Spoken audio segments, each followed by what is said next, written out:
Je vous l'ai dit hier, on enchaîne la fin de la matinée avec Guy Antanon, que je vais laisser se présenter, mais que je remercie d'être parmi nous aujourd'hui. Comme d'habitude, si jamais vous avez des questions, manifestez-vous pendant ou après l'intervention pour qu'on puisse échanger. Le but est vraiment, encore une fois, de rendre l'intervention vivante. Et donc, vous avez la parole dès que vous souhaitez poser une question. Guy, je t'en prie, merci beaucoup. Bonjour à toutes et à tous. Je suis très heureux de répondre à cette invitation de la part de Julien et du pôle basket parce que ça fait, je crois, 3 ans qu'on doit essayer de monter, 3 ou 4 ans qu'on doit essayer de me faire intervenir entre stage et différents problèmes, Covid également. Donc ça a été un petit peu compliqué sur cette intervention. Alors pour me présenter, je suis un ancien prof d'éducation physique. J'ai été basketteur dans un certain passé. Et donc, c'est un petit peu un retour aux sources que vous me demandez de faire. Un peu compliqué parce que ma carrière, elle s'est passée surtout en athlétisme. Voilà, c'est les aléas des différents parcours. J'étais un passionné de basket, je me suis retrouvé à encadrer l'UNSS athlétisme et puis de fil en aiguille, je me suis retrouvé avec une petite que j'ai accompagnée de la 6e aux Jeux Olympiques de Sydney et j'étais parti dans le monde de l'athlé. Donc voilà un petit peu brièvement sur mon parcours. J'ai touché à pas mal d'activités, à pas mal de sports, parce que lié au Team Lagardère, où j'ai été amené à encadrer, que ce soit des joueurs de tennis, plus actuellement la Fédération française de rugby à 7, et des joueurs de tennis encore aujourd'hui avec Félix Auger-Aliassime, le Canadien. Et depuis le 18 avril, vous m'avez fait replonger, enfin le basket m'a fait replonger dans le monde du basket, puisque Evan Fournier m'a sollicité pour sa prépa physique en préparation des championnats d'Europe et également de sa future saison NBA. Donc voilà pour la présentation. Elle est longue, je me suis laissé piéger par le temps, donc il y a des slides que je vais vraiment zapper, parce que le but c'est aussi que l'on puisse échanger et que l'on puisse partager. Donc c'est peut-être pour ça aussi que j'ai dit que partager des idées, susciter la réflexion, innover pour échapper aux vieilles idées, rechercher l'excellence plus que la perfection, cette petite phrase, elle m'a trotté un petit peu dans la préparation. Et puis, donc je suis heureux de venir partager ces instants-là avec vous. Il y a un petit proverbe Zigane qui dit « Tout ce qui n'est pas donné ou partagé est définitivement perdu ». Mais je crois qu'à partir du moment où ce que j'ai acquis, moi, dans la vitesse, je ne viens pas le partager avec vous, ça sera définitivement perdu. Alors, l'être humain, le sportif, il est lié à 3 modes de déplacement. La marche, la course, le sprint. Pour bien qu'on comprenne ce qui va se passer en sprint, c'est lorsque vous êtes en train de marcher, vous avez une fois le poids de corps, vous subissez en termes de force une fois le poids de corps. Lorsque vous commencez à courir, si on fait justement de l'intervalle training ou des choses comme ça, vous allez avoir 2 fois le poids de corps. Et puis lorsque vous êtes sprinter, vous allez avoir 3 fois et demi à 4 fois le poids de corps sur l'impact. Donc voilà. Il y a aussi quelque chose qui est intéressant et qui va pouvoir être marqué, c'est aussi tout ce travail de proprioception qui est intéressant à faire, que ce soit avec les sprinteurs, mais pas tant avec les sprinteurs, surtout avec le basket, puisque le pied, lui, va renvoyer un flot d'informations. Et ce flot d'informations, le cerveau, il le traite en 40 millisecondes avant de pouvoir inverser, se repositionner au niveau de la colonne vertébrale. Et puis, il y a quelque chose qui va être aussi extrêmement important dans les compétences de la course, c'est l'apprentissage de la mécanique de course. Pour améliorer les déplacements à haute intensité, il est important de savoir positionner ses appuis, s'arrêter, freiner, changer, éviter les différentes positions. Et puis, un constat par rapport à ce que moi je peux regarder quand je regarde des joueurs de sport co, rugby, foot, basket, c'est la position aussi des appuis. On a tendance à avoir je vais caricaturer un petit peu, mais on voit pas mal de joueurs qui courent comme s'ils avaient des palmes aux pieds. Donc ça attaque talon, ça vient frapper, talon, ça frappe, talon, ça frappe. Et on s'aperçoit que déjà rien que les Kenyans, sur des longues distances, sur marathon, on se retrouve avec 80% des marathoniens, de ces marathoniens kenyans, qui courent sur l'avant-pied. Et on se rapproche de cette course du sprinter. On verra ça un petit peu dans certaines vidéos. La vitesse, nous a toujours fascinés. Hein. C'est une qualité qui nous passionne. Vous êtes là pour écouter aussi ce qui va se dire sur la vitesse. Elle nous a permis d'échapper de manière ancestrale aux prédateurs. Et puis, on s'est toujours centré sur cette vitesse. Et on peut dire que depuis Jim Hines, qui a été le premier homme en 68 à descendre sous les 10 secondes de manière électrique, les progrès sur le sprint sont relativement faibles. C'est des centièmes tous les 5 ans, 10 ans qui sont gagnés. Et c'est Bolt qui a dépoussiéré, on va dire, le record du monde en l'amenant à 9,58. Voilà, donc c'est aussi quelque chose qui est remarquable, ce record du monde de 9,58. On va en reparler tout à l'heure quand je vais détailler les propriétés du sprint et les qualités du sprint. Alors, si vous êtes là, je pense, c'est en regardant ces images là de Tony Parker que j'ai été gratté sur Internet, hein, on est nombreux à penser que la vitesse est le facteur déterminant, enfin pour moi, peut-être qu'on n'est pas tous d'accord là-dessus, mais ça va être le facteur déterminant de la performance. Ce facteur,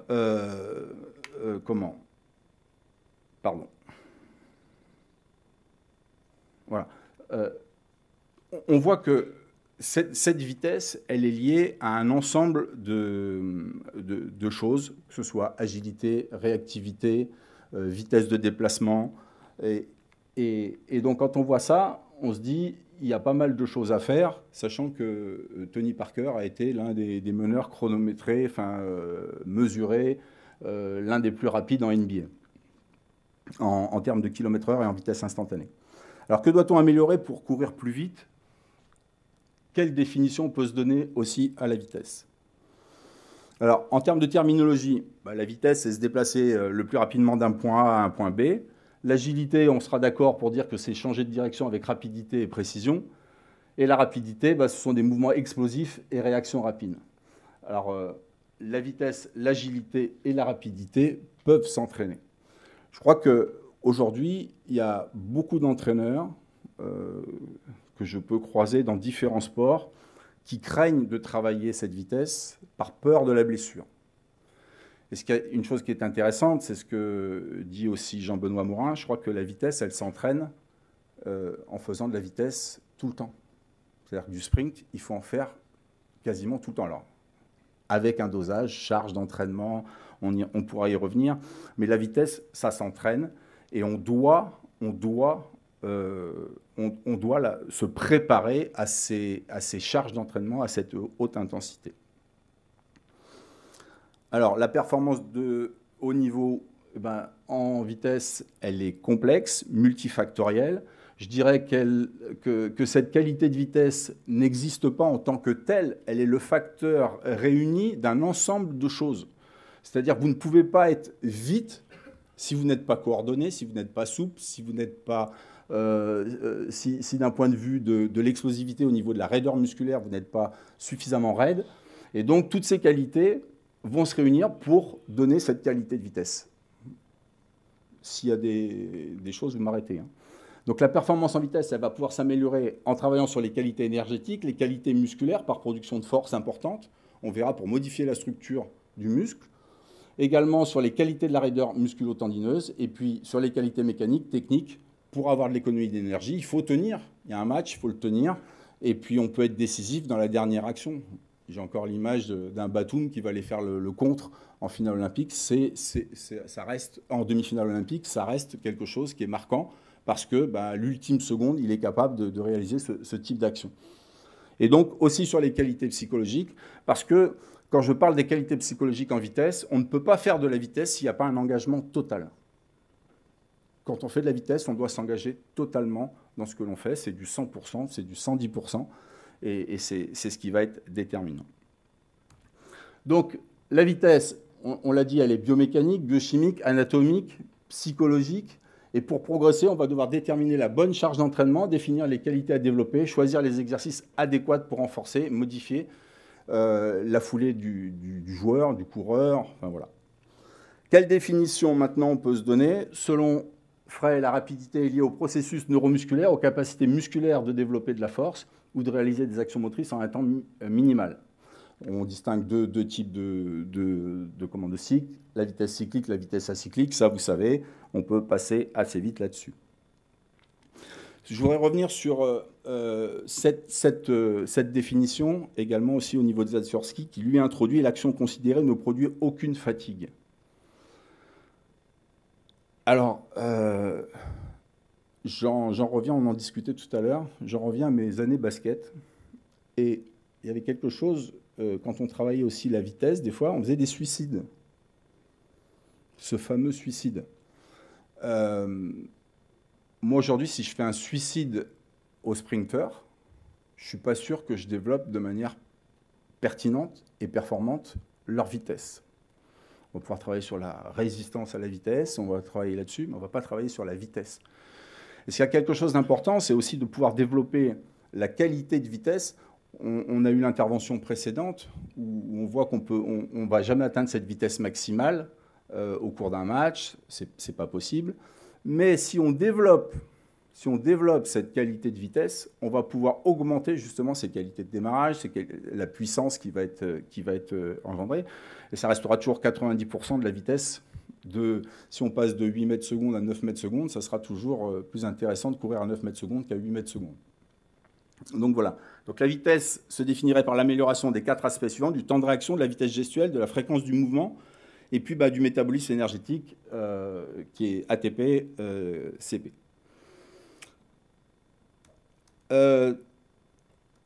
Je vais passer assez vite sur les temps de réaction.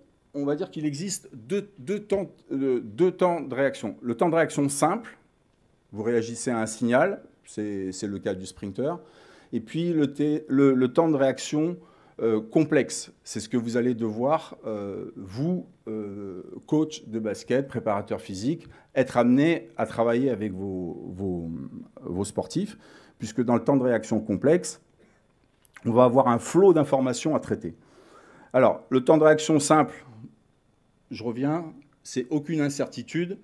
Ce qu'on peut dire, c'est qu'au niveau des temps de réaction, lorsque vous jouez avec les temps de réaction sonores, vous avez des temps de réaction sur un mouvement isolé qui peut aller de 5 centièmes à 1 dixième. Sur les informations lumineuses, ça va de 1 dixième à 2 dixièmes. Alors, ce qui est important à savoir, c'est que lorsque vous traitez une information visuelle, c'est un traitement chimique, donc le temps de réaction s'en trouve allongé. C'est aussi pas mal les informations que vous devez... Oui. On parle de la vision, de la réaction au niveau de la vision. Et est-ce que tu dissocies la vision centrale de la vision périphérique? Non, là sur ces études-là, elle n'est pas dissociée. Ça reste une vision, c'est une interprétation à un moment donné, je réagis à un signal. Et donc, ça va être de créer différentes situations d'apprentissage pour ramener, on va dire, l'athlète à travailler là-dessus. Ce qui est important par rapport à ta question, ça me fait penser aux choses. C'est-à-dire que pour moi, la vitesse dans votre sport, enfin dans les sports co, pour moi, la vitesse, elle se travaille également dans le décryptage des situations de jeu. Platini, Zidane, je prends des joueurs de foot, ce n'étaient pas les joueurs les plus rapides du terrain, mais pour moi, ce sont des accélérateurs de jeu. C'est-à-dire que par leur vision, leur décryptage, ils sont capables d'accélérer le jeu et de prendre l'information nécessaire justement à ce résultat. Je passe la vidéo, hein, c'est le faux départ de Bolt, on le connaît. Voilà, je passe assez vite sur cette vidéo. Et les temps de réaction complexes, le temps de réaction complexe, c'est en fonction de l'information et de la réponse qui est donnée, qui va être liée donc à l'anticipation, au degré d'incertitude qui va être mis en place. Et puis on voit, alors sur la petite vidéo, je ne sais pas si elle est passée, celle-ci. Voilà.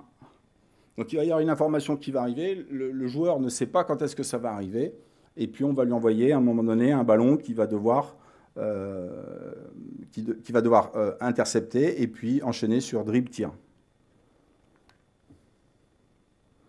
Bon, je n'ai pas trouvé en basket. En basket, j'avais l'autre. Donc, maintenant, l'anticipation. Donc, les joueurs de balle, donc, eux, ils vont décrypter un flot continu d'informations pour programmer une réponse. Et l'information et contre-information sont multiples. Donc, les trajectoires d'adversaires, les vitesses, l'espace, le temps, le rythme qui va être mis en jeu. Par rapport à ce degré d'incertitude, en situation d'apprentissage, on cherche à limiter les informations, faciliter l'apprentissage et la gestuelle, faciliter le temps de réponse. Alors en sprint, par exemple, lorsque nous, on fait des départs, on va par exemple surélever les mains pour les mettre sur des cônes, des plinths, pour faciliter justement la réaction au signal sonore. Et dans les sport co, on peut également progressivement réduire le flot d'informations sur des jeux réduits, sur du 1 contre 0, du 2 contre 1 ou du 3 contre 1. Je voudrais revenir sur les temps de réaction. Voilà. Comment développer ce temps de réaction? On vient de parler de la visualisation, enfin l'interprétation, la lecture du jeu, pardon, et non pas de la visualisation, la lecture du jeu. Et on peut dire que les temps de réaction est en grande partie inné, ça peut s'améliorer de 10 à 40%, et quand je dis de 10 à 40%, c'est notamment pour les temps de réaction complexes, c'est-à-dire pour vous. Pour vous. En termes de sprint, ça va s'améliorer de 10 à 15%. 10 à 15% de 0,120 millième ou 0,140 millième, moi je ne passe pas mon temps à améliorer le temps de réaction en sprint. C'est un choix personnel. Parce que gagner 0,01 centième, ça m'importe peu, quoi. Ça m'importe peu. Et donc, le développement va passer par un travail de la vitesse gestuelle,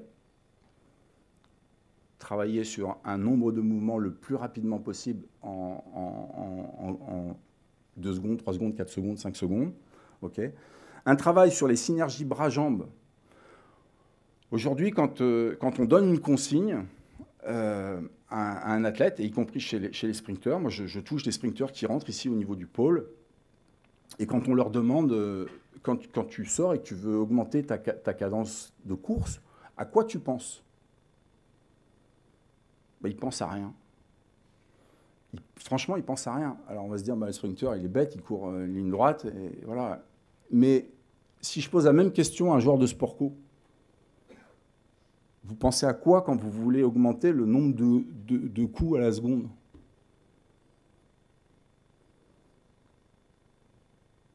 Pas de réponse. Est-ce qu'il y a une réponse? Vous penseriez à quoi si vous voulez augmenter la fréquence des appuis?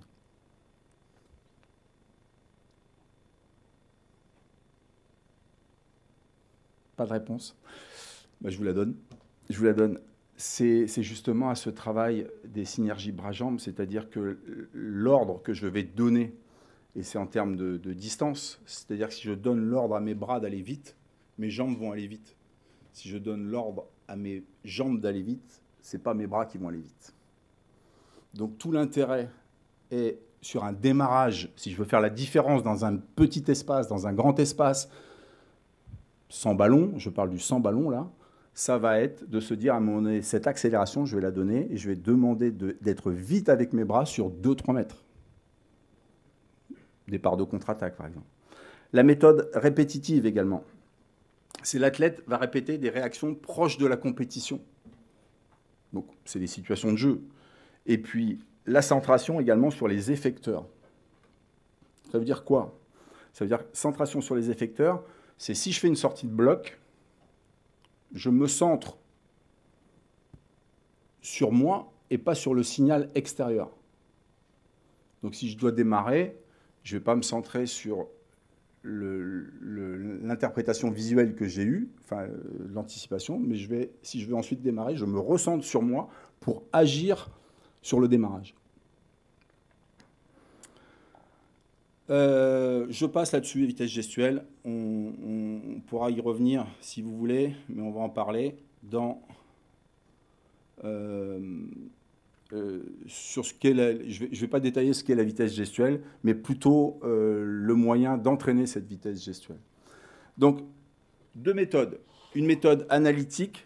Dans la même séance, on va utiliser des charges avec une résistance ou supérieure ou inférieure à la charge de compétition, à celle de la compétition. Par exemple, dans les départs, pour nous, c'est départ contre résistance ou départ assisté. Vous pouvez faire la même chose. Aujourd'hui, sur les séances que je peux faire avec les joueurs de sport co, on va pouvoir travailler en étant en résistance avec élastique ou assister avec l'élastique. Je peux être assisté avec élastique à un ballon, je dribble, mais on va me tirer. Il va y avoir un freinage par rapport à un plot, il va y avoir un changement de direction. Ça va être donc d'être dans une situation facilitante sur le démarrage.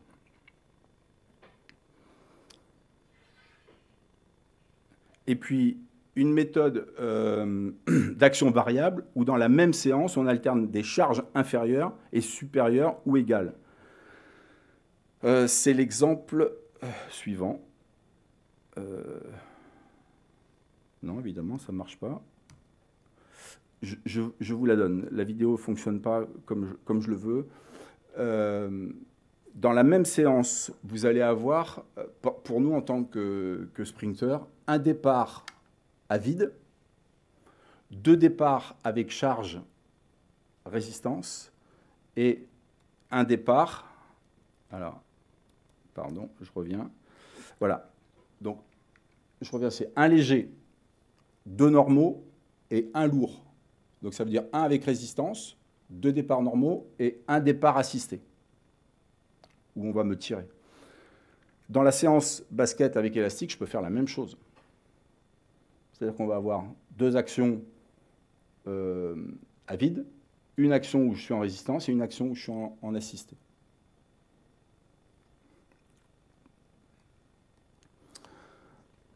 D'un point de vue de la fréquence gestuelle, eh ben, on réalise un maximum de mouvements en un temps donné. Et cette capacité de coordination va dépendre des trois facteurs, la force des agonistes et des antagonistes, l'aptitude à l'alternance contraction-relâchement, et également à la possibilité d'augmenter la cadence de cette alternance. Pour la fréquence gestuelle, on va travailler à de hautes cadences et à haute intensité. C'est l'engagement que vous allez y mettre qui va être important. C'est important à chaque fois de solliciter auprès de vos sportifs l'engagement total, des cadences maximales. Travailler trop souvent sur les mêmes vitesses va conduire à une habituation également. Donc c'est ce qu'on va appeler, c'est ce que Zatsiorsky a appelé la barrière de vitesse. On se prend le mur et travailler tout le temps sur les mêmes vitesses, eh ben ça va faire un blocage. On est bridé au niveau de sa vitesse. D'où l'intérêt d'aller travailler sur du travail en résistance, en assistance, et alterner sur ces modes de travail, ces différents modes de travail. Et puis la limitation, ben, elle est d'ordre nerveux. Intéressant, j'ai entendu tout à l'heure qu'il y avait des entraîneurs qui étaient dans la salle qui étaient pour des jeunes. Le développement de la fréquence gestuelle, ce qu'il faut retenir, c'est qu'il y a deux périodes qui sont importantes dans ce développement. Entre 7 et 9 ans, donc là au niveau de cette fréquence gestuelle, c'est intéressant d'aller le travailler. Ce n'est pas la peine d'aller faire des longues distances et du travail avec fatigue. Je voulais poser une question. Je termine juste là. Et, et la seconde période, elle est entre 11 et 14 ans. Vas-y.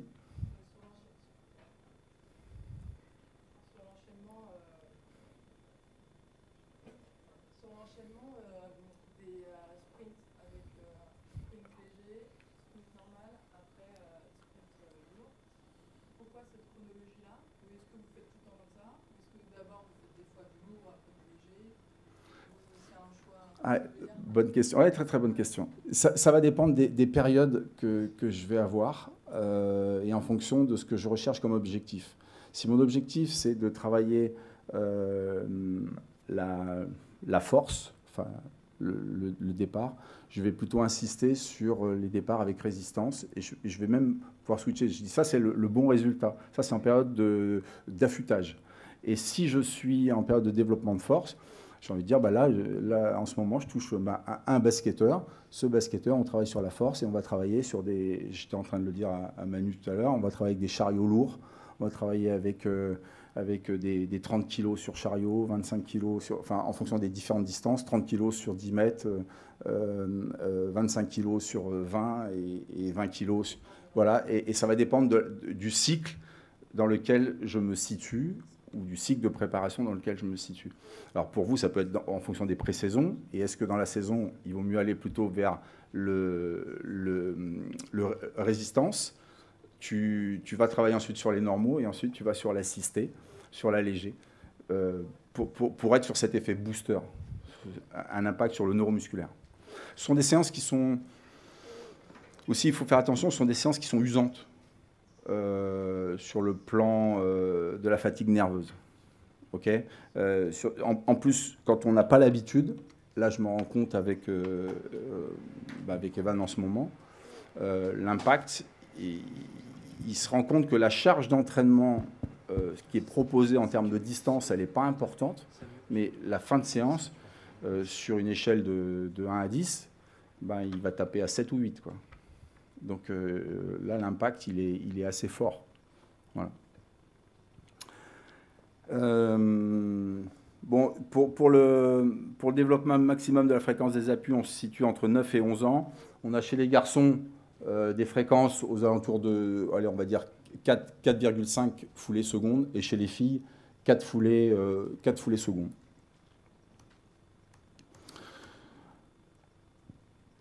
Pourtant, la fréquence gestuelle, donc, elle s'entraîne. Elle s'entraîne, c'est à 2 possibilités pour l'améliorer. 1, la force. Alors, je sais qu'il y a un public jeune, quand je parle de force, c'est du renforcement musculaire, c'est pas forcément les barres, c'est pas la charge, c'est qu'est-ce qu'on va pouvoir faire donc, pour améliorer la force. Il peut y avoir du travail dans les escaliers, il peut y avoir du travail de bondissement horizontaux, travail de bondissement ensuite verticaux, puis on verra ensuite comment moi je prévois ça également. Et puis, exemple, pour améliorer la fréquence des appuis du sprinter, on va améliorer la qualité de chaque appui par un travail de renforcement spécifique sur l'appui. J'essaye de lancer la vidéo. Ça va être des gammes simples. Ça, ce sont des gammes simples. On a l'impression qu'il n'y a rien. Et pourtant, lorsque vous faites... il y a à la fois le travail de coordination, mais il y a également les impacts, les reprises d'appui, la solidité sur l'appui, l'alignement. Voilà. Et il est possible, juste sur ces petits exercices-là, vous êtes déjà dans un travail de vitesse. Vous êtes déjà dans un travail de vitesse, parce qu'on est sur le travail mécanique de la course.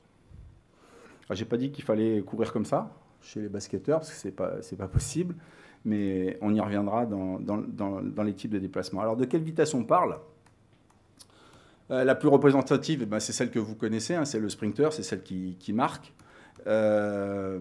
Quelques chiffres pour passer assez vite et pour vous donner un petit peu le tournis avec Bolt. C'est 12 mètres secondes, c'est presque 45 km/h lors du record du monde. C'est des amplitudes de foulée de 2,70 m, 2,80 sur la fin de course. Des fréquences à 4,6, 4,9 foulées par seconde. Et puis, au niveau des forces d'éjection, à l'éjection des starting blocks, c'est 1500 newtons à l'appui.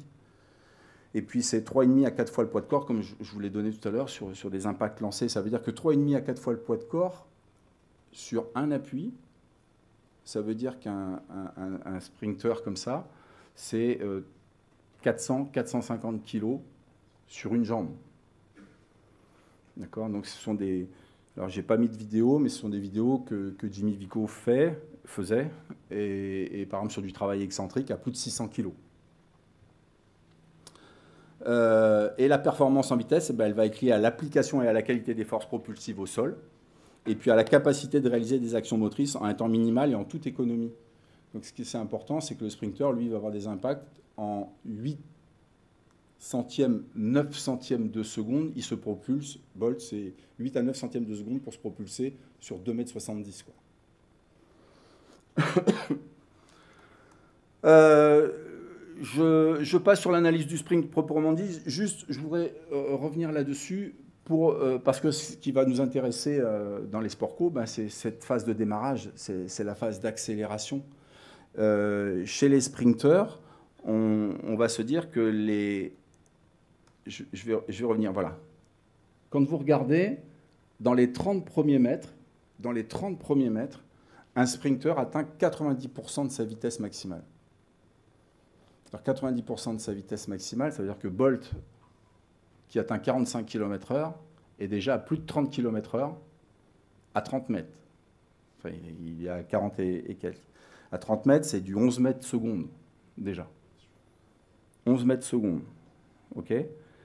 Après 7 appuis à 10 mètres, il a atteint 42% de sa vitesse maximale. Moi, quand je réfléchis à ça, je me dis, mais si un basketteur était capable d'atteindre 42% de sa vitesse maximale, je ne parle pas de celle de Bolt, mais la sienne, 42% de sa vitesse maximale à 10 mètres, on aurait déjà gagné pas mal de choses.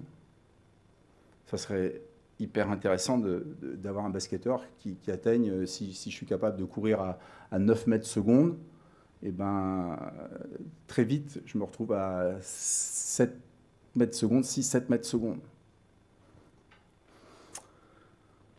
Je passe là-dessus, ça intéresse plutôt les sprinters, cette partie-là. Je suis désolé, je n'ai pas zappé. Juste un petit exemple, on parlait de vitesse assistée.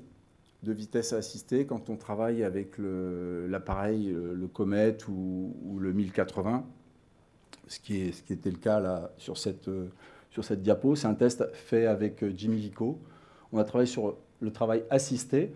C'est pour vous montrer déjà qu'il y a des appuis.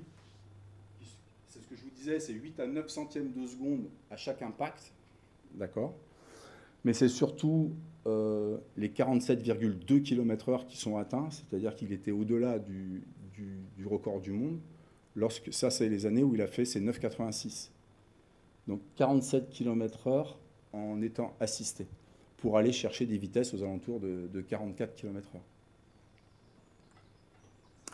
Alors, comment développer ces qualités musculaires pour le joueur de sport co et pour la vitesse? Eh ben, c'est d'essayer de planifier en simultané, ça c'est un petit peu mon dada, c'est d'essayer de toujours co-planifier la vitesse et la force en même temps. Alors, je vais revenir au fameux cycle dont on parlait, et c'est pour ça que ça va dépendre dans le cycle dans lequel je suis. Si je suis en force, ben, je vais plutôt axer sur le démarrage, vraiment le démarrage, les premiers appuis. En ce moment, non, je continue, pardon. Donc ça va être, premièrement, c'est de rendre le muscle le plus fort pour lutter contre les déformations. Ça, c'est important. Je vous ai dit, c'est pas courir avec des palmes aux pieds. C'est aussi éviter les angles dans la course. Lorsque je vais courir, si je m'écrase, ou si je vais poser des appuis trop en avant, là, je vais m'écraser, je vais mettre du temps. Je ne vais pas être à 8-9 centièmes de seconde, je vais être à 12-15 centièmes de seconde à chaque impact. Donc ça veut dire que les autres, ils sont déjà partis là. Okay, c'est la maîtrise technique n'efface pas les faiblesses musculaires. Si on regarde le test force-vitesse qui est fait là, c'est le test réalisé avec Evan Fournier récemment. Moi, quand je fais ce test-là, premier constat, faiblesse au niveau de la force. Donc faiblesse au niveau de la force. On a fait objectif commun, ça a été de se dire, eh ben, on a du temps avant qu'il retourne en équipe de France, avant qu'il puisse repartir avec son équipe aussi aux États-Unis.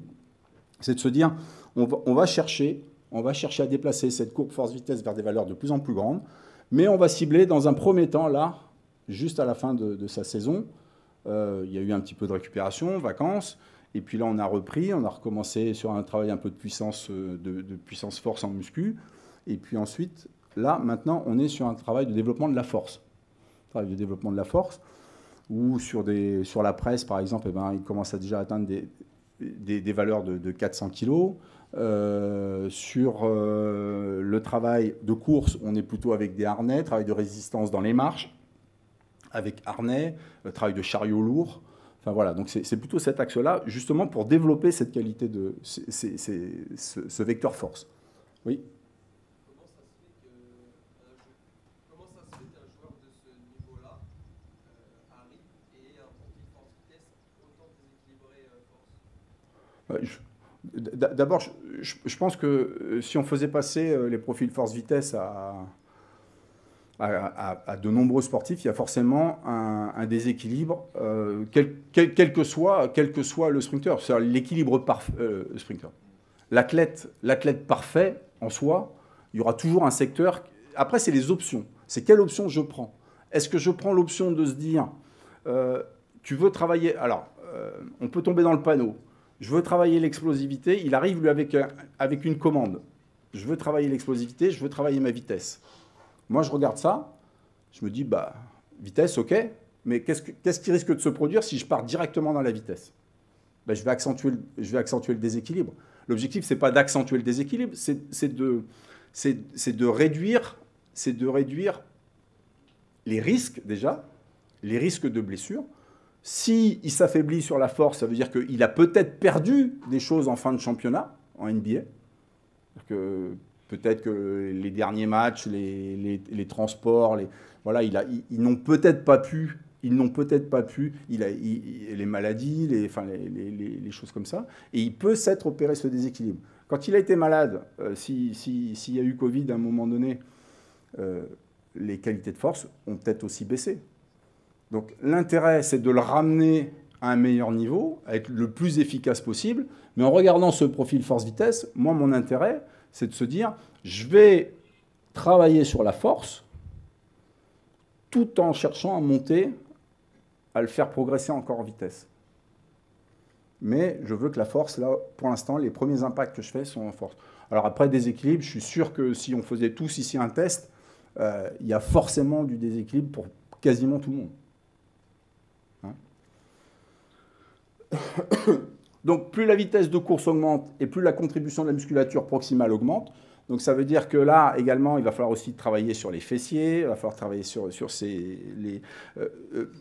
pour revenir à ta question, il y a quelque chose qui me surprend aussi, moi. Par exemple, un des muscles importants dans la propulsion, il va y avoir, bon, évidemment, les mollets, fessiers, tout ça, mais le psoas intervient dans la poussée. Je ne sais pas si vous avez déjà vu cette petite vidéo, enfin, c'était un reportage, je crois, sur Arte, il y a très longtemps, qui doit encore tourner sur YouTube, on doit pouvoir le trouver. C'était la comparaison entre Asafa Powell, qui était recordman du monde à cette époque-là sur 100 mètres, comparé aux meilleurs japonais.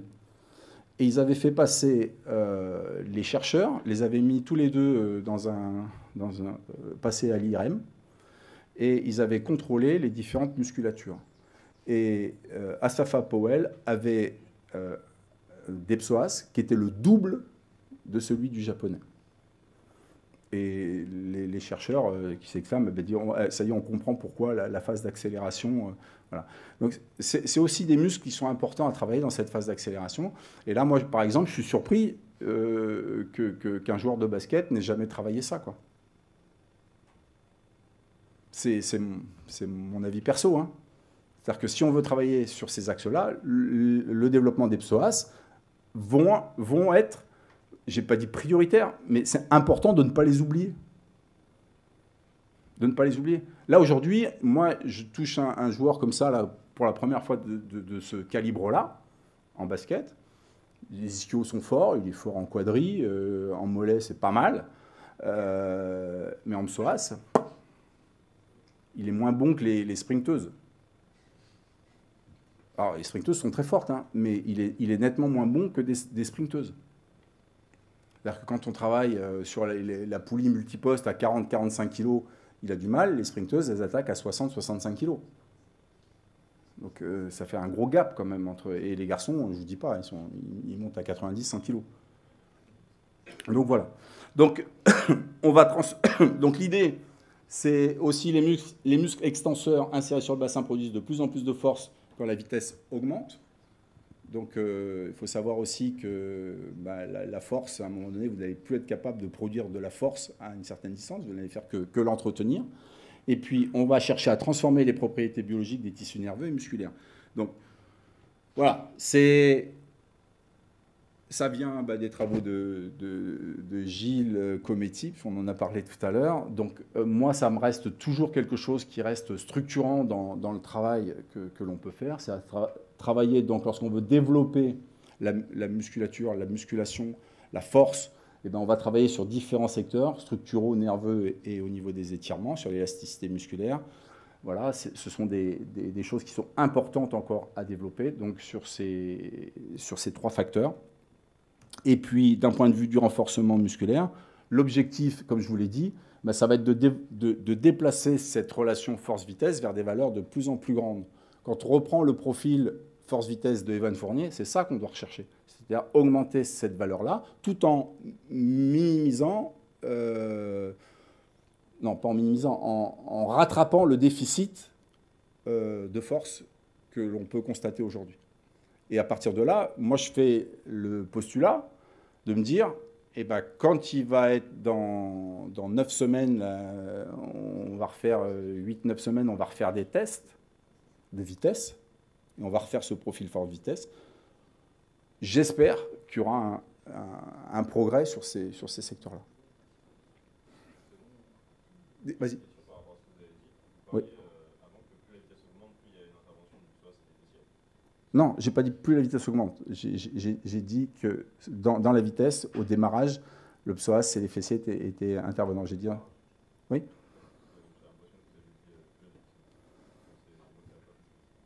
Ah, peut-être que j'ai fait un...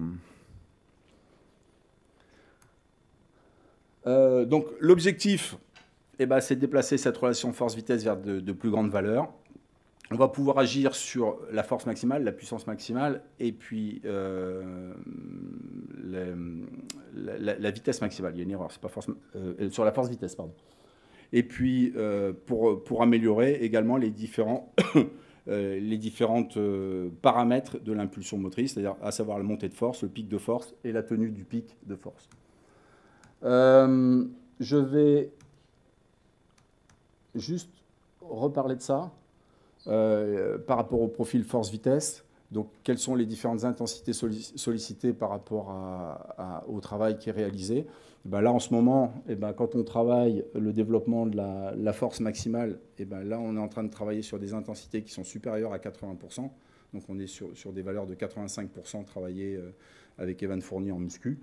À sa reprise, on était plutôt sur des intensités de puissance-force pour le préparer à ce cycle de force maximale. Quand il a quitté la NBA, je me suis dit, il n'est pas désentraîné, il arrive, il vient d'arriver, il a atterri. On a redémarré pratiquement tout de suite avec quelques jours de congé.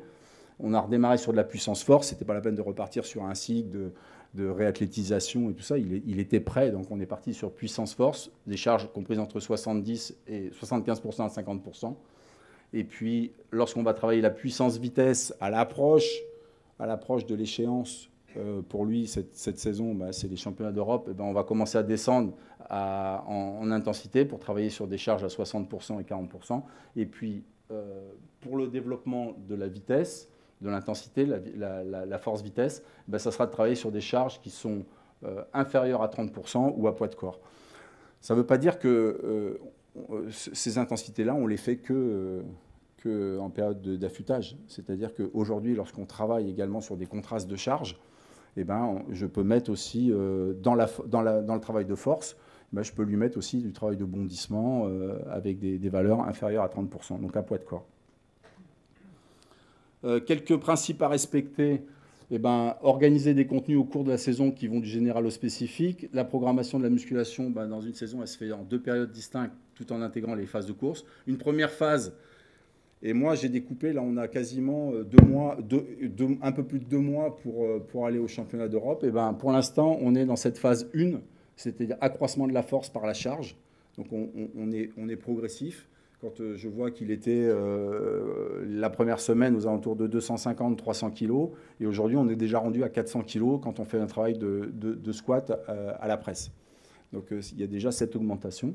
Et puis la phase 2, bah, ça va être l'accroissement de la force par les accélérations, c'est-à-dire que les mêmes charges, il va falloir les mobiliser plus rapidement.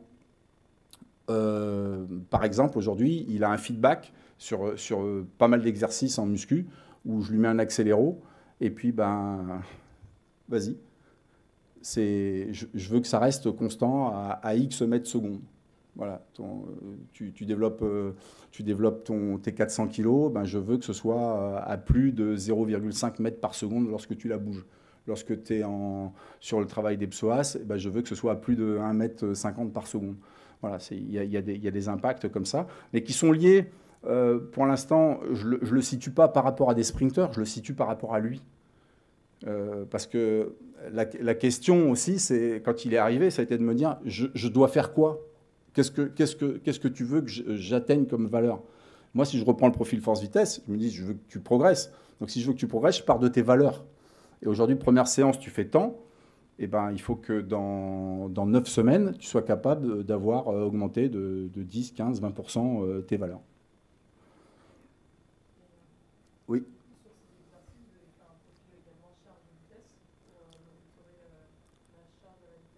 Sur les différents exercices, l'objectif est là, c'est-à-dire qu'aujourd'hui, là, je commence à recueillir les données. Et depuis la fin de semaine dernière, on est en train de recueillir les données. Et puis, ça va être de faire le profil. Voilà. Alors, l'entraînement de la vitesse, eh ben, l'objectif, c'est de donner du sens au travail de force-vitesse. La vitesse, ça va se développer simultanément aux qualités de force, c'est ce que je vous ai dit.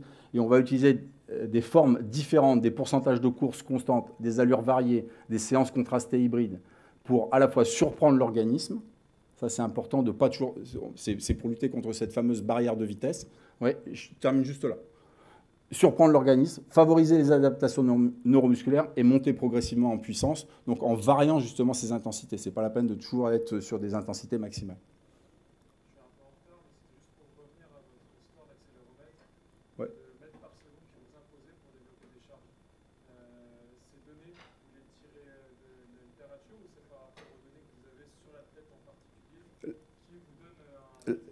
Là, aujourd'hui, par rapport à ça, je m'appuie sur lui.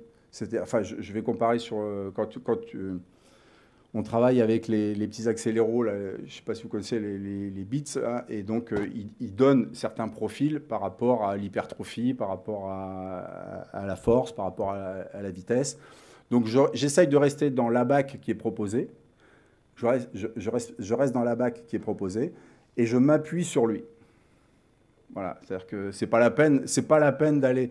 Je vais te donner un exemple concret. Si je mets, quand il est en squat, en demi-squat, s'il a 140 kg ou 150 kg sur le dos et que je vois que la vitesse elle est de 0,3, c'est pas la peine d'aller lui mettre 170 kg ou 190 kg parce que soit il va pas remonter, soit il va y avoir un problème au niveau de son dos. Et puis si je m'aperçois qu'il est à 0,8, 1 mètre 2 secondes, à ce moment-là, je vais essayer de charger par rapport aux abacs qui sont proposés. Et la vitesse agit donc comme un renforcement des effets recherchés en musculation sur les adaptations neuromusculaires. Alors je dis la vitesse agit sur la muscu, et on pourrait dire la muscu agit sur la vitesse en réponse. Voilà. Ça, c'est un travail avec Comet. C'est le travail avec le Comet, c'est comme le 1080. Donc, c'est un travail qui a été réalisé en résistance. Ben, c'est justement l'exercice assisté, résistance et allégé. Je reviendrai là-dessus. Je vais avancer. Si ça ne vous embête pas, je vais aller sur quelque chose, parce que ça, on pourra en reparler dans les questions pour développer les différentes qualités. Mais je vais revenir sur les boosters de vitesse également, qui peuvent être intéressants. Et puis ensuite passer à comment on peut transposer Sportco, parce que je suis aussi là pour ça et pas vous parler que de sprint. Donc, les boosters de la vitesse. Ben, on a dit que l'habitude du travail à fréquence maximale conduit à la barrière de vitesse. Impossible de solliciter l'organisme à des vitesses supérieures, c'est-à-dire qu'on se prend vraiment un mur. Et ça, c'est important à l'avoir en tête.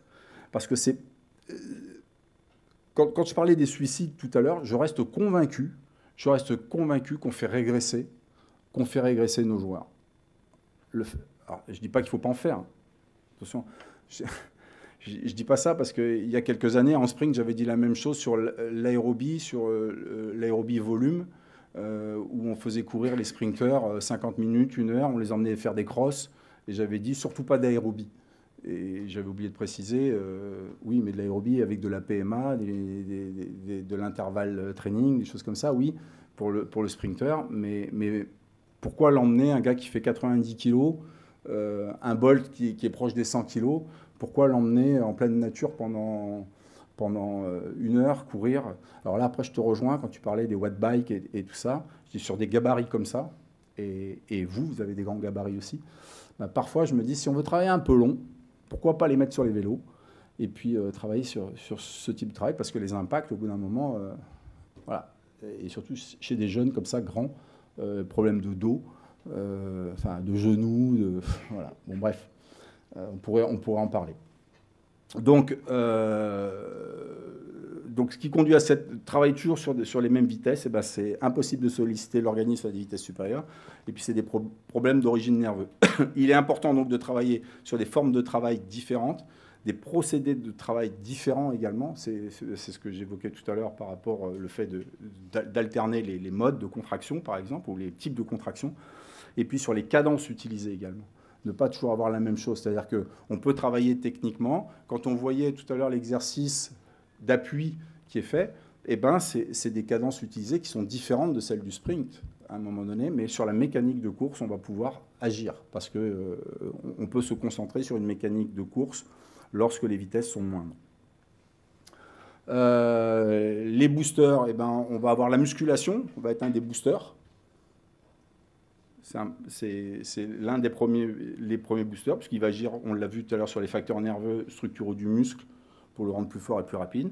Sur les exercices ou les gammes qui améliorent la mécanique de course, le renforcement spécifique de la course pour lutter contre les déformations. Ce qu'on a vu Vico tout à l'heure sur ces exercices, ou là un joueur de rugby qui va travailler sur des petites haies.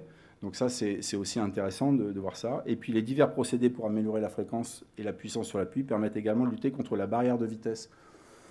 C'est pour ça que tout à l'heure, enfin j'entendais, mais je suis arrivé qu'à la fin de l'intervention, on a parlé aussi de faire de la vitesse tout le temps.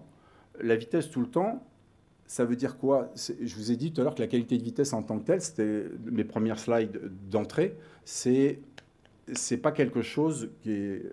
Elle se travaille de différentes manières. La mécanique de course, c'est-à-dire les plots, les gammes de course, de travail avec des allures variées, des vites maintenues vites, des sprints courts, des sprints plus longs. Voilà, c'est essayer de varier les formes pour ne pas toujours tomber sur cette barrière de vitesse. Débloquer la fréquence, eh ben, le facteur qui est discriminant dans la vitesse, eh ben, c'est le facteur fréquence.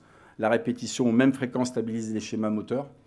Donc, toujours, il faut donc varier lorsque vous mettez des lattes, des haies, il faut varier aussi les distances, pas toujours mettre le même nombre de pieds, le même nombre de... Voilà, essayer de varier là-dessus.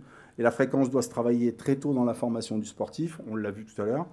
Donc 15-18 ans. Et les progrès, j'ai fait exprès de vous mettre deux personnes du sprint qui ont continué à battre leur record. Ils avaient 36 ans et pas loin de 40 ans. Donc ça veut dire que c'est possible. Après, je n'ai pas dit comment, mais c'est possible. Ça, c'était pour le passage. Et puis, quels outils pour lutter contre le bridage de la fréquence? Le travail de surfréquence pour surprendre, déstabiliser les patterns de coordination. Surfréquence, c'est aussi quand vous utilisez le Comet, les assistances, l'élastique, ça va permettre ça. Ça amène à des contractions et relâchements très rapides des muscles, créer de nouveaux schémas pour la commande motrice, et puis améliorer la vitesse acyclique par un travail de force et d'explosivité. Ça, c'est aussi très important. On va travailler en statodynamique, en force max, en contraste de charge ou du travail pliométrique.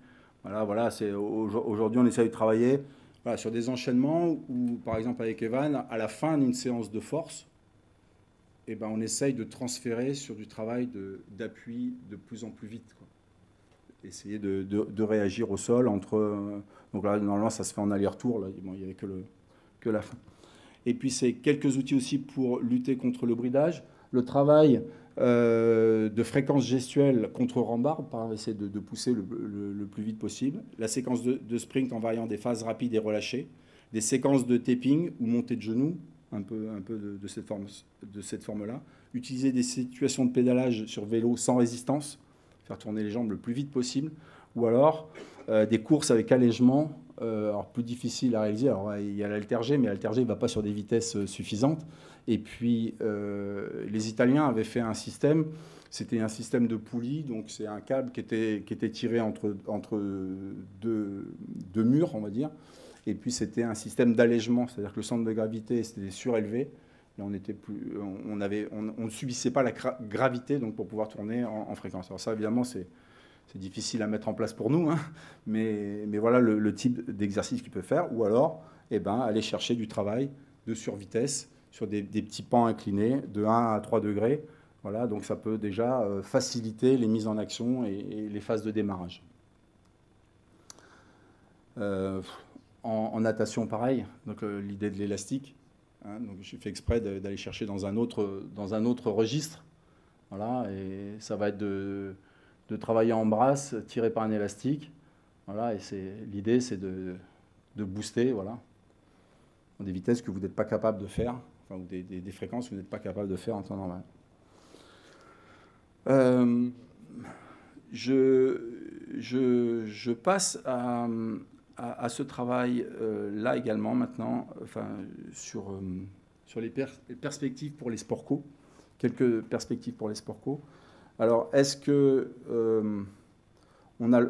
aujourd'hui, on a le sprint comme référent dans tous les sports, pratiquement tous les sports collectifs. La technique de la foulée du sprinter doit-elle être prise comme modèle pour le joueur de sport co? Je vous réponds non, ça c'est sûr, puisque la vitesse lancée pour vous par rapport au terrain réduit, on ne va jamais être capable d'avoir ce travail-là. Mais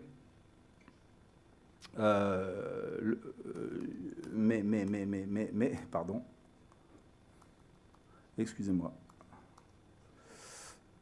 si je reste là-dessus. Mais quand on regarde quelques données qui sont faites, alors moi j'ai prélevé des données, alors vous me corrigez, j'ai pompé ça sur Internet, la fiabilité, elle est peut-être pas complète, mais si on regarde des matchs en NBA, si on fait le zoom sur différents joueurs, on va dire meneurs, ailiers, voilà, on voit des distances accomplies par match qui sont entre 4 km 5 et on va dire 4 km, grosso modo. S'il y a des erreurs, vous pouvez me corriger. Ensuite, quand je regarde des données récupérées en 2012, on voit par exemple Jordan chronométré sur un 36 mètres en 4,4, 4,5 secondes sur 36 mètres. C'est assez énorme, c'est assez phénoménal, ça, comme données. Parker, c'est 33,64 km/h, soit 9,34 mètres par seconde. Alors, c'est en vitesse instantanée, hein. C'est peut-être pas. Alors, après, il y a peut-être d'autres choses, comment ça a été mesuré.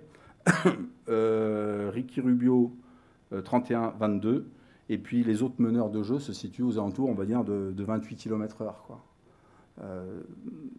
Voilà pour les données que j'ai plus ou moins récupérées. Chez les féminines, moi je trouve 44 sprints sur une étude qui a été faite en 2015, 20 sauts, 25 actions à haute intensité spécifiques, et puis des diminutions de course à haute intensité dans le second et le quatrième quart-temps de jeu.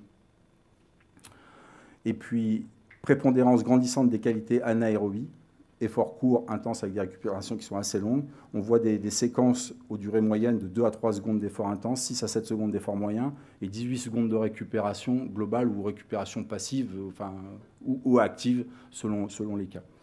Voilà. Et au niveau des systèmes énergétiques, j'ai envie de dire, moi, je vais rester juste sur la phrase du bas, la fatigue tue la vitesse. Donc, sur les séances, quand j'ai entendu tout à l'heure aussi ce qui se disait, enchaîner sur du basket, si vous avez fait à fond derrière, je ne suis pas sûr que les qualités de basket soient bien développées. Maintenant, je reste persuadé qu'il est intéressant d'introduire tout ce qui va se faire sur la vitesse avec des temps de récupération qui soient assez longs.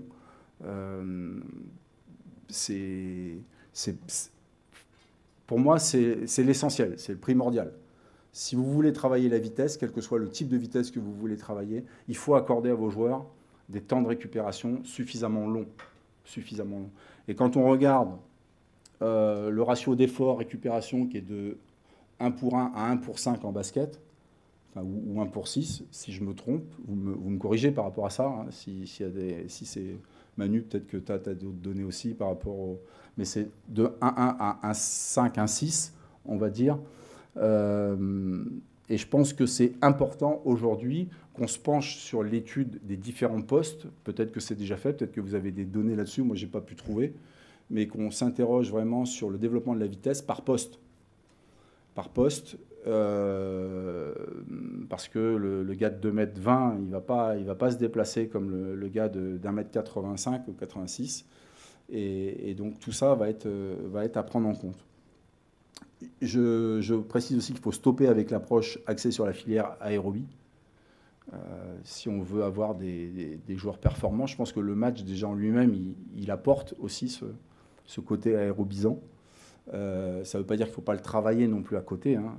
Pareil, je mets toujours des bémols dans ce que je dis. Mais l'axe pour moi serait plutôt à travailler sur ce sprint avec la vitesse, je ne vais pas dire le sprint, mais la vitesse avec des temps de récupération assez longs.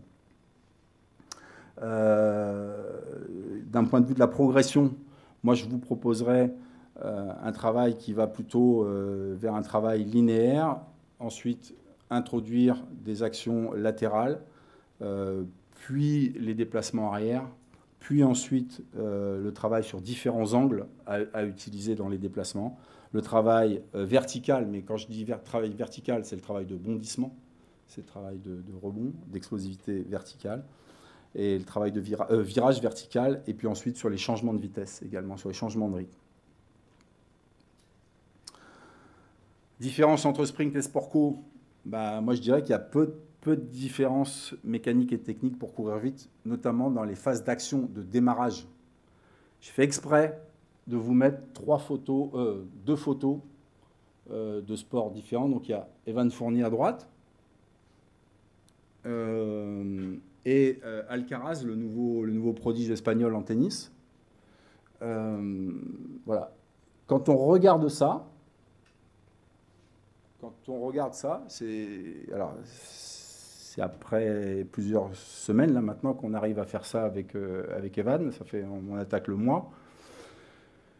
C'est rechercher cette phase d'accélération, non pas sur 10 mètres, 20 mètres, 30 mètres. C'est ça, je veux ça sur 2 mètres, 3 mètres, 5 mètres à un moment donné. C'est de se retrouver dans des situations de démarrage où à un moment donné, je vais pouvoir faire la différence sur le joueur que j'ai à côté de moi ou sur un départ de contre-attaque. Ça ne veut pas dire qu'on va faire ça tout le temps, mais dans l'idée, quand on fait des situations de démarrage, eh ben, je veux ce type d'axe. Si je vous mets un sprinter à côté, vous n'allez pas voir beaucoup de différence. Il y aura peut-être un peu plus d'angle fermé, ça va vers le sol, parce qu'il sera plus costaud. Hein. Il va soulever des charges, je disais tout à l'heure, de 500-600 kg, le sprinter, sur les presses.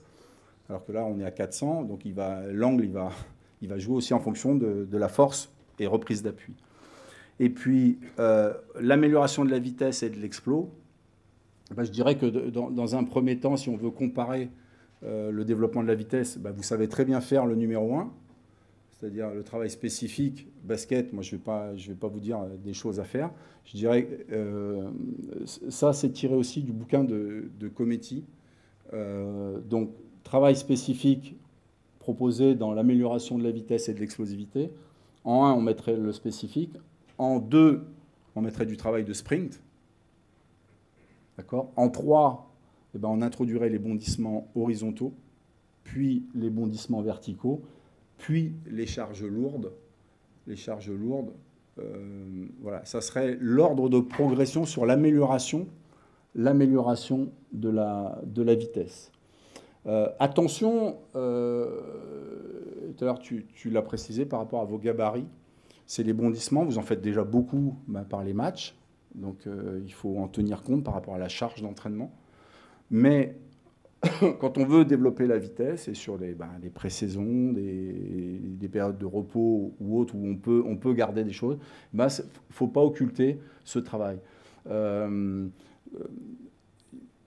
on n'ose pas parfois aller en musculation avec les charges.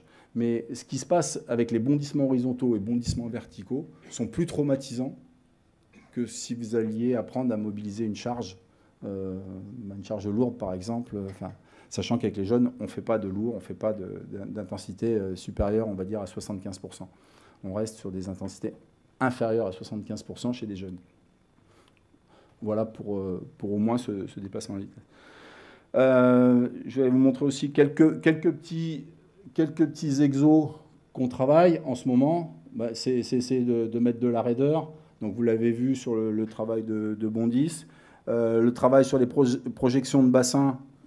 Voilà. C'est de se retrouver justement sur ces phases d'accélération pour apprendre à utiliser les segments libres sur le démarrage. Je me le remets. Vous l'avez vu, non? Voilà, l'utilisation des segments libres avec un retour actif sur les appuis. Même chose sur des contre-hauts. Contre-haut démarré. Alors après, moi, j'essaye de réfléchir par rapport à... Je viens de finir un rebond ou autre au sol et puis j'enchaîne. Donc avec ici, par exemple, dans cette séquence-là, il y a des petits plots qui sont situés devant. Et l'objectif, c'est d'essayer d'avoir justement cette amplitude au départ. Parce que je me rends compte aussi qu'on confond souvent fréquence et réduction des appuis. Alors que l'idée, c'est d'augmenter, d'avoir son 7e appui, on va dire par exemple à 9 mètres ou 8 mètres, ce 7e appui, où vous prenez un certain nombre d'appuis, d'avoir le minimum d'appui sur ces 7, 8 ou 10 mètres, okay, mais il faut que ça croise le plus vite possible.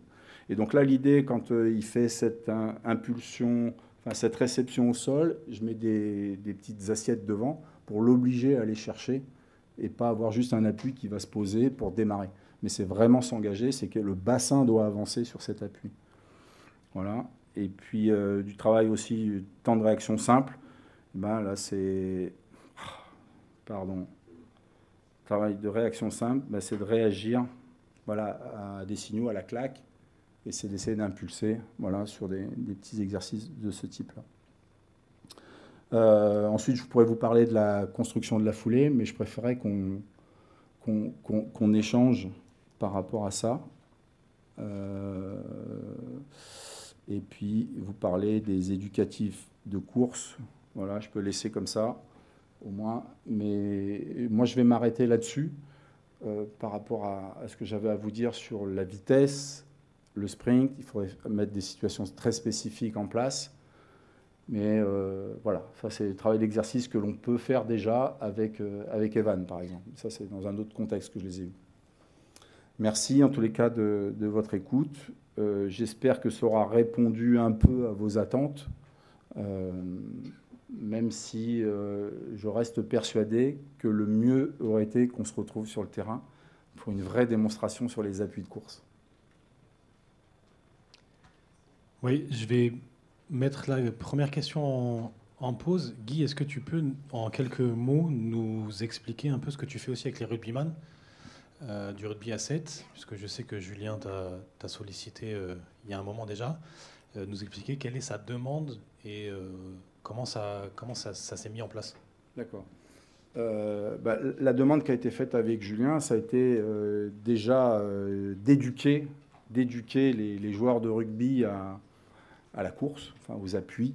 Faut savoir aussi que dans le rugby, à l'inverse du basket ou d'autres sports co, dans le rugby à 7, on a des vitesses qui peuvent être très importantes, puisque l'espace il est grand, c'est 2 fois sur les périodes de jeu, c'est des périodes assez courtes, mais on a des grands espaces pour pouvoir s'exprimer. Donc le but, ça a été d'améliorer justement cette technique de course, ce qui est le constat. Puis ensuite, ça a été de transposer à des situations de jeu, donc je veux dire en 2 temps. Ça a été premièrement éduquer, deuxièmement, ça a été de transposer. Et aujourd'hui, on en est amené à travailler ensemble entre l'entraîneur, le prépa physique et moi, sur une autre composante. Et on va mettre des situations différentes pour essayer de transposer ce que moi je fais sur des situations rugby, avec des changements de direction, avec des situations de jeu.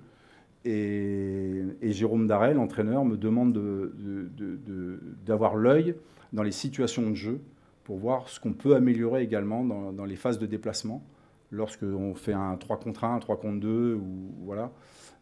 Et dans ces situations à jeu réduit, je vais intervenir sur les joueurs en lui disant, voilà, là, tu peux courir de cette façon-là. Quand tu as le ballon, quand tu n'as pas le ballon, voilà, tu aurais pu te faire telle ou telle chose. Oui, j'avais une question. On est souvent confronté sur les basketteurs, sur les démarrages, à un appui qui repart en arrière pour reprendre de l'élan, notamment sur les départs avec ballon, les départs sans ballon, après rebond, où ils n'utilisent pas justement le déséquilibre avant. Est-ce que tu as été confronté avec ça, avec Evan, et quelle situation tu as mise en place? Les situations, je veux dire qu'elles sont multiples, elles sont là aussi. C'est-à-dire que, je ne sais pas si tu as fait attention, mais je crois que sur celle où il part de face, il rebondit, il doit aller, il reprend appui derrière. Donc l'idée aujourd'hui, c'est de multiplier ce type de situation, de face, de dos, de côté, fléchi, pas fléchi, et essayer de retrouver... donc de multiplier les formes et de l'amener à réduire justement ces temps-là. En plus, je le filme dans les séances et il peut se revoir. Parce qu'on l'a dit, temps de récupération un peu plus long. Donc je le filme, je lui montre, voilà ce que je veux pas. Et on essaye de corriger ces différentes actions. Alors c'est facile, hein, j'ai pas 15 ou 20 mômes en même temps sur la situation. Mais voilà... J'ai constaté ça, effectivement, avec lui. Il le fait. Et je crois qu'il doit le faire dans la vidéo que j'ai dû mettre. Et donc, l'idée, c'est de diminuer ce temps de réaction au sol. Mais en multipliant les formes. Tu sais, ou sur même du travail de réactif, tu as un signal, tu pars, ou ça va être sur des oppositions top go. Mais je veux pas que le top go, je revienne là pour partir, quoi. Mettre quelqu'un derrière. Voilà. Tu vois, donc... Ouais. Donc, plusieurs formes et des jeux variés. Déjà, merci pour la présentation. Alors, je pense que le travail de gamme, il est très intéressant, notamment pour le retour de blessures. Par exemple, chez un joueur qui se fait une lésion myopo-névrotique. Et chez des athlètes comme les basketteurs qui ont souvent des troubles de la coordination et qui connaissent vraiment pas du tout ce travail de gamme. Est-ce que vous avez des conseils pour pouvoir mettre ça en place? Sur les gammes moi, ce que... Je vais te répondre assez clairement par rapport à ce que j'ai demandé aux joueurs de rugby, justement, notamment. Et là, aujourd'hui, je travaille aussi avec un joueur du Stade Français qui s'est fait à 2 reprises les ligaments croisés. Et j'ai mis en place avec eux, et d'ailleurs, ils se sentent beaucoup mieux quand ils démarrent ces temps de jeu, on va dire, c'est de mettre en place les routines classiques d'échauffement. D'introduire des gammes dans l'échauffement. Ça n'a pas besoin de durer 20 minutes ou 25 minutes. C'est d'essayer de remobiliser, d'être prêt à réagir. Mais c'est d'introduire les gammes régulièrement. Je n'ai pas dit qu'il fallait le faire tous les jours, mais les sprinteurs le font tous les jours. Peut-être qu'au niveau basket, ça serait peut-être 2 fois par semaine. Enfin, sur des gens qui s'entraînent tous les jours, ça serait peut-être de se dire 2 fois par semaine, il y a au moins les gammes qui sont mises en place, les gammes de course qui sont mises en place, parce que c'est une super école et dans l'attitude et dans la prévention des blessures. Merci bien.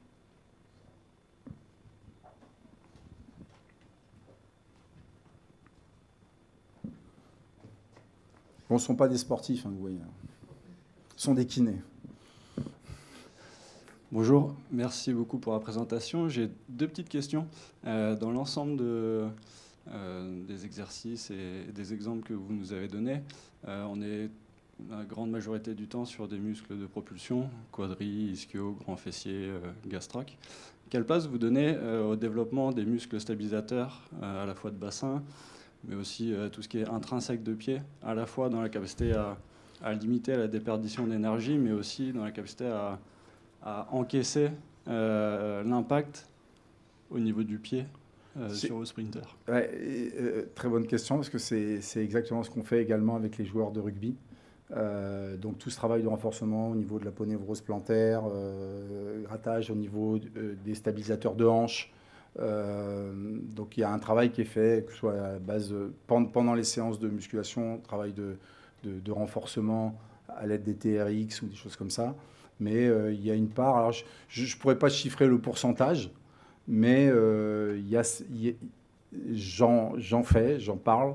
Bon, aujourd'hui, c'était peut-être dans le travail de muscu. Dans une autre présentation faite sur le rugby, on le voit, il y a ces situations-là, notamment avec le travail des stabilisateurs de hanches et travail de renfort au niveau du pied. Merci. Quelqu'un d'autre? Oui. On parle beaucoup en ce moment, bon, c'est peut-être pas totalement récent, mais de préférence motrice. Alors, tout à l'heure, on en a parlé un petit peu hier. Tout à l'heure, il y a une première diapo avec les différentes qualités énergétiques, musculaires, raideur, mécaniques, psychologiques. Est-ce que aujourd'hui, quelle est ta position? Est-ce que tu serais prêt à rajouter préférence motrice aussi, ou tout du moins, bon, comment tu gères ça aujourd'hui? Bref, voilà, comment tu l'articules dans tes séances, si tu l'articules, enfin, voilà, et ta position là-dessus. Oui, c'est quelque chose que j'ai commencé à aborder il n'y a pas très longtemps sur les préférences motrices et en faisant venir et profiler les sprinters que j'avais. C'est particulier parce que j'en discutais avec un des kinés là, au Stade Français. Et on parlait justement d'un joueur, le joueur qui s'est fait les ligaments croisés. Je te donne juste l'anecdote pour essayer de répondre à ta question. Et il me disait, mais en fin de compte, ce gars-là, c'est un terrien. Et je dis, bah ouais, c'est un terrien. Et donc, toujours cette envie d'être ancré, et tout en force au sol, de s'engager. Et alors, pour un joueur de rugby, c'est pas mal. Et en fin de compte, on est arrivé à le rendre aérien, on va dire. Et le fait de le rendre aérien, parce qu'on travaille sur la course, ça lui a permis de mieux récupérer au niveau de son genou qui a été lésé à 2 reprises en l'espace de 14 mois. Donc, j'ai envie de te dire oui, mais quand tu fais de la vitesse, bah, t'as beau si tu regardes l'analyse de l'activité, de la tâche, 60% de ton temps, tu es en l'air. Donc, je ne vais pas demander à quelqu'un de faire de la vitesse en étant au sol, même si on crée les forces au sol et on crée la vitesse en étant au sol, mais on doit les créer de manière très brève. Et l'idée, c'est d'essayer d'avoir ce déplacement le plus horizontal possible. Je ne sais pas si je réponds complètement à ta question, mais en tous les cas, quand j'aborde moi l'entraînement du sprint, je ne peux pas me permettre de lui dire d'être sur le profil terrien, parce que sinon, la course, le sprint, c'est quand même une succession de rebonds, quoi. Ok, merci pour la réponse. Non, je posais la question parce que j'étais en formation là, sur ces préférences motrices pour essayer d'un peu mieux comprendre. Et moi, je suis d'une ancienne génération aussi. Et lorsque j'ai posé la question, on nous montrait sur une vidéo 2 mômes qui marchaient. Un dit plutôt en talon, donc terrien, l'autre un peu plus sur l'avant du pied, donc aérien.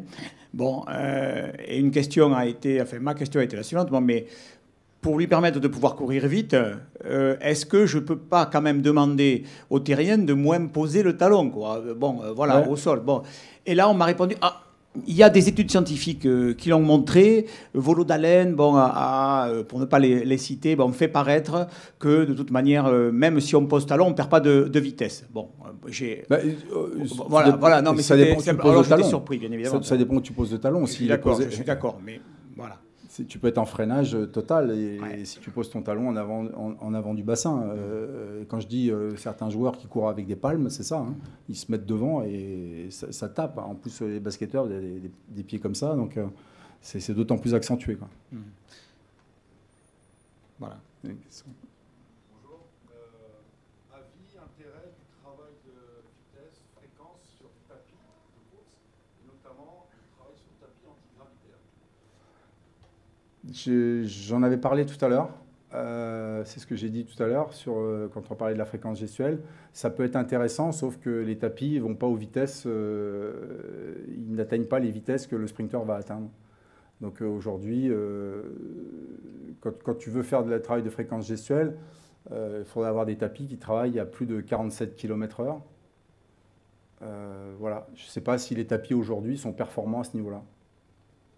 Justement, l'approche antigravitaire peut peut-être permettre d'avoir une forme de facilitation de cette approche-là. Je pense que la seule facilitation que tu vas avoir, c'est d'un point de vue technique. D'un point de vue technique sur la pose d'appui, j'y trouve un intérêt, parce que j'en ai parlé tout à l'heure sur la fréquence gestuelle, d'utiliser l'haltère-G. Mais sauf que la limitation, c'est la vitesse atteinte. C'est les vitesses atteintes. Si tu veux travailler ensuite, je ne sais pas à combien monte un haltère-G. Il y a quelqu'un qui doit me répondre là, je pense.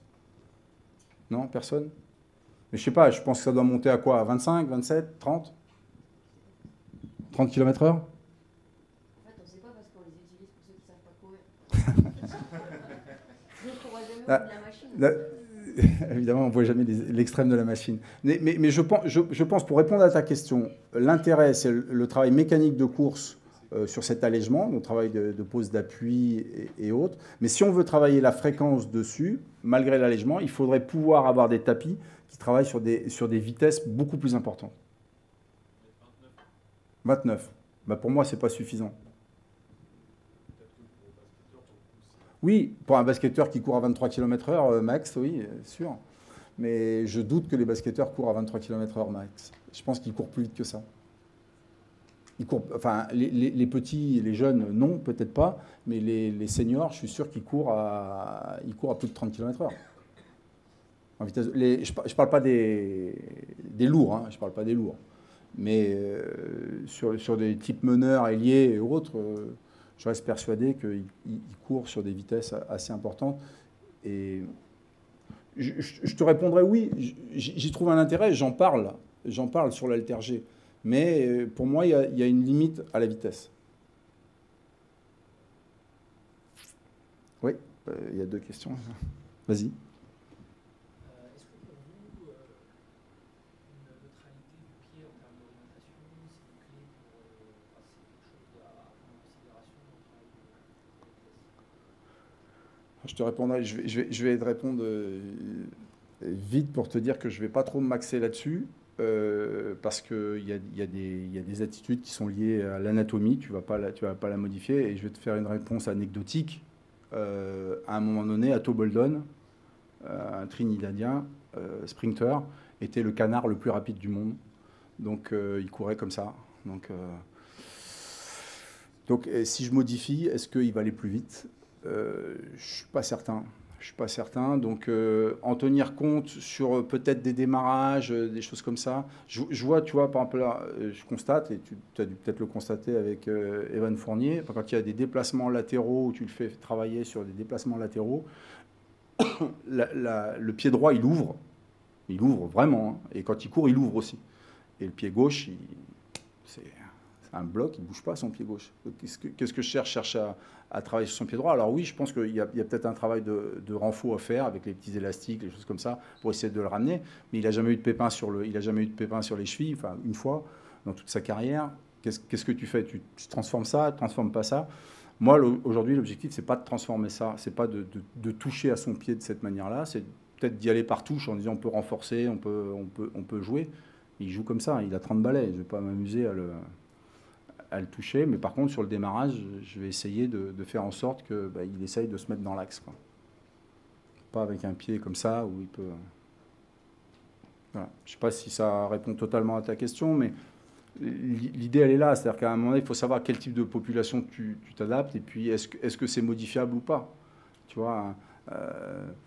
Quand on parle tu vois, dans le sprint, on parle aussi du bassin antéversé, rétroversé, c'est de toujours avoir ce bassin rétroversé. Moi, j'ai entraîné Jimmy Vico pendant presque 9 ans. Il marche comme ça. Va le modifier. Modifie pas. Alors après, tout le monde hurle, il a des problèmes aux ischios. Bah ouais, les problèmes aux ischios, il est toujours en tension. Il est toujours en tension, ce gars-là. Et t'as beau essayer de le travailler, il est raide, il est bloqué d'ici, tu lui demandes d'aller toucher ses pieds, et là, il est bloqué. Cette qualité-là lui confère aussi de courir en F86, quoi. C'est Raider aussi, donc... Enfin, c'est pas tout à fait, c'est la bonne Raider, mais bon, celle-là, c'est pas la bonne. Mais... Je rebondis du coup sur ce que la personne disait au niveau du travail qui pouvait être effectué sur le tapis de course. Aujourd'hui, il y a des tapis incurvés qui reprennent vraiment la mécanique de foulée et ça marche sans moteur. Du coup, ça, c'est très intéressant. Je sais pas jusqu'où ça peut aller au niveau vitesse, mais étant donné qu'il n'y a pas de moteur, donc je pense... C'est toi qui l'as produit? Justement, est-ce que vous avez déjà essayé à ce niveau-là, essayer de travailler avec ce matériel ou jamais? Non, au niveau des sprinters, moi je t'avoue que j'ai jamais travaillé avec. Les gars du demi-fond, ils le font, ils l'utilisent. Les coureurs de 4, certains coureurs l'utilisent dans les chambres hypoxiques. Okay. Voilà, mais après, je peux pas te... d'un point de vue sprint proprement dit, ça reste de la course lancée à un moment donné. C'est-à-dire que ce travail, ça va être de la course lancée. Est-ce que nous... là, sur la préparation des sport co, on a besoin de ça. Tu vas courir combien de temps dessus? Si c'est pour faire 5-6 secondes, autant essayer de les faire sur la piste avec des lattes, des haies, des choses comme ça. En réathlétisation, pourquoi pas? Pourquoi pas? Enfin, mais je vois pas en séance de travail proprement dite, j'utiliserai pas. En fait, aujourd'hui, il y a de plus en plus de matériel qui viennent se rajouter, qui facilite un peu. On ne sait pas vraiment ce qui peut être vraiment intéressant. Il y a un truc qui me fascine, moi, aujourd'hui, et j'en parle des fois avec certains préparateurs physiques, et quand je fais les formations là, sur l'INSEP, c'est notamment en prépa physique. C'est aujourd'hui, tu as tellement de machines, tu as tellement de trucs, que quand tu fais une séance de prépa physique, tu as l'impression que c'est celui qui va sortir le plus d'outils, qui va faire le maximum d'exos, et tu as l'impression que lui, il est bon. Et si des fois on s'appuyait simplement sur des choses basiques, aujourd'hui quand je vois les crossfit, les machins, mais c'est quoi les crossfit? C'est des parcours que tu fais en PPG et que bon, tu le fais avec des intensités, machin, ok, mais ils n'ont pas inventé le fil à couper le beurre. Hein. Franchement, il y a plein de trucs comme ça. Moi, je me dis, mais faisons les choses simples, apprenons à les faire courir, apprenons à les faire aller vite, avec peut-être peu de matériel, un manche à balai pour que je m'exerce à grandir, à faire un machin, mais ça suffit. Qu'est-ce que tu vas aller chercher le truc qui va coûter 25 000 balles et qui ne va pas servir? Nous, on a deux machines en muscu là-bas, elles ont coûté 30 000 € pièce, elles ont dû servir 10 fois. 10 fois. Et encore parce qu'il y a des gens qui montent dessus pour se dire comment ça marche. Inutilisable. Inutilisable. Personne ne veut les racheter. Ça ne sert à rien. Okay. Tu vois, donc, à mon avis, je pense qu'il faut rester simple. Restons simples. Simple et logique. Merci. On a le temps pour une dernière, à moins qu'il n'en ait pas du tout. Non? Oui. Moi, je vais juste faire une remarque. Guy, tu sais qu'on passe pas mal de temps, même si on se croise sur la piste. Moi, ça fait 7 ans que je suis là. J'ai beaucoup travaillé à côté de vous et j'ai beaucoup appris. Je voulais juste faire une remarque sur les gammes athlétiques. C'est, comme tu as dit, c'est vraiment très important. Mais à la manière des athlètes, moi, ce que j'ai appris en vous voyant travailler, c'est la qualité de la gamme athlétique, le travail du pied, des alignements. Chose que nous, basketteurs, parfois on ne fait pas attention. C'est-à-dire quand tu viens sur un match de basket, tu vois très bien nos gamins, quand ils s'échauffent avec les gammes athlétiques, ça ne ressemble pas du tout à ce que vous faites sur la piste. Donc ça, c'était le premier point qu'on doit copier, c'est-à-dire la qualité du pied au moment du travail. Et je te coupe juste, c'est la qualité du pied, mais je crois, et c'est là où je rejoins Julien par rapport à ce qu'il m'a introduit par rapport à Julien Robineau au rugby, c'est la précision de l'information que tu transmets, c'est-à-dire de la consigne que l'on transmet. Et souvent, les préparateurs physiques dans les sport co aujourd'hui, pour transposer, et parce que j'ai été joueur de sport co et que j'ai mis du temps aussi, moi, à intégrer ça, ne savent pas donner la bonne consigne pour corriger, parce qu'ils ne le voient pas. Aujourd'hui, un gars comme Julien Robineau, il commence à voir les choses, Et je vois les joueurs de rugby progresser parce qu'ils donnent les bonnes consignes. C'est vrai. Et c'est aussi pour ça que nous, on s'était rapproché de Stéphane, qui s'occupe de nos cadets en première année, parce qu'on sait que le travail du pied, c'est vraiment important. Et la deuxième chose que je voulais juste partager, c'est que tu as parlé de la barrière de la vitesse. Mais en fait, nous, on l'a au basket parce qu'on n'atteint jamais la vitesse max. Et si on n'arrive pas de temps en temps à faire sortir nos gamins, justement sur une piste ou sur un endroit qui est complètement différent, en fait, moi, j'étais surprise de voir sur les premières séances de vitesse que j'avais pu faire avec les filles ici, c'est qu'elles n'avaient pas cette notion de vitesse. C'est-à-dire qu'elles pensaient qu'elles étaient vitesse max et en fait, elles ne l'étaient pas du tout. Et elles ont découvert, en fait, ce que c'était la vitesse parce que je les ai mis sur une piste. Et c'était juste, toi tu parlais de vitesse, ta barrière de vitesse. Ouais, et c'est pour ça que dans la progression, je dis, il y a le spécifique basket, et tu as vu, je mets en Ouais, deux, je mets le tout à sprint. fait. Je mets le sprint et je pense que ça se travaille. C'est-à-dire que, ok, bah, le terrain il est limité, mais à un moment donné, il faut amener à aller chercher. Et pour aussi ne pas se blesser, il faut les amener aussi à travailler sur ces distances-là. Voilà, c'était juste... Alors, c'est pas la peine, j'ai pas dit qu'il fallait faire des 60 mètres ou des 80 mètres de sprint, mais si déjà on peut les amener à faire des 40, 50 et 60, pas oublier que chez les jeunes que vous touchez, quand ils sont à l'école, enfin collège, lycée ou autre, en fonction des cycles, ils sont amenés à faire des distances qui sont comme ça. Donc bah, voilà, utilisons-les aussi, nous, à l'entraînement. Merci. Un grand merci à toi, Guy. Je pense qu'on peut applaudir. Alors, on a un petit peu débordé sur le timing.